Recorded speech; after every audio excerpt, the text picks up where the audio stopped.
hello again, Griffins fans, and welcome to Game Day Preview presented by Michigan First Credit Union. We are inside the Wells Fargo Arena here in Des Moines, getting ready for the first meeting of the year between the Griffins and the Iowa Wild. Well, Grand Rapids over the 500 plateau for the first time in over a month as they knocked off the San Antonio Rampage 6-3 this past Tuesday, late morning, early afternoon. And how about the uncanny knack of the Griffins to score lots of goals in these weekday matinee affairs, winning 7-5 and 7-1 respectively against Chicago and Manitoba last year. And now this season, back-to-back wins, 7-4 and 6-3 over San Antonio.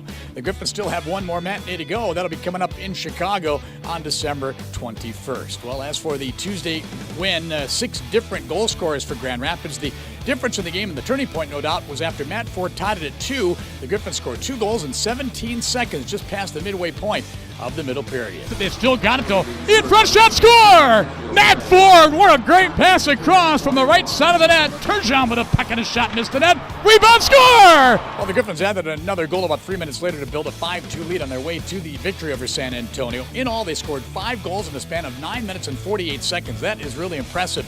How about this staggering stat, though? They have scored as many goals against Spencer Martin, the San Antonio goaltender, in those 9+ minutes as what he had given up in his previous 208 minutes of hockey. That's 3.5 games. Pretty remarkable. Funny how the game works, especially for goaltenders. I mean, sometimes those things happen as a goalie, and I think it's especially difficult playing against our team. We have a lot of talented forwards, and they do a great job getting bodies to the net and crashing and just kind of banging away. It definitely makes it harder on a goalie. And while we've got Tommy's attention, how about his feelings on his play of late after giving up 7 in the first game of the season? He has come back and sporting a 2.41 goals against average in his last 6 appearances. First game really wasn't what anybody wanted, but I think we've rebounded as a team very well since then, and it's led to some good hockey for everybody. Well, with that, Jared Coro is coming off an outstanding performance in a 5-1 win last Saturday in Texas against the Stars.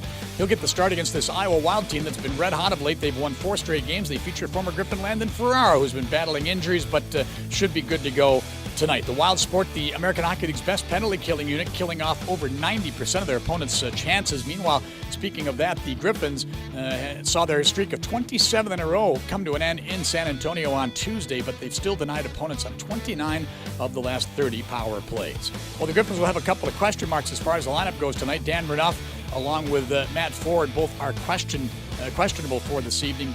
Todd Nelson certainly has plenty of bodies to insert to replace those guys. Tonight's broadcast from Des Moines, Iowa will come your way at 7:35 for pregame coverage on Wood Radio. Tomorrow night we'll be in Rockford to finish up 5 games in 10 days on the road. Thanks for joining us. Game Day Preview presented by Michigan First Credit Union.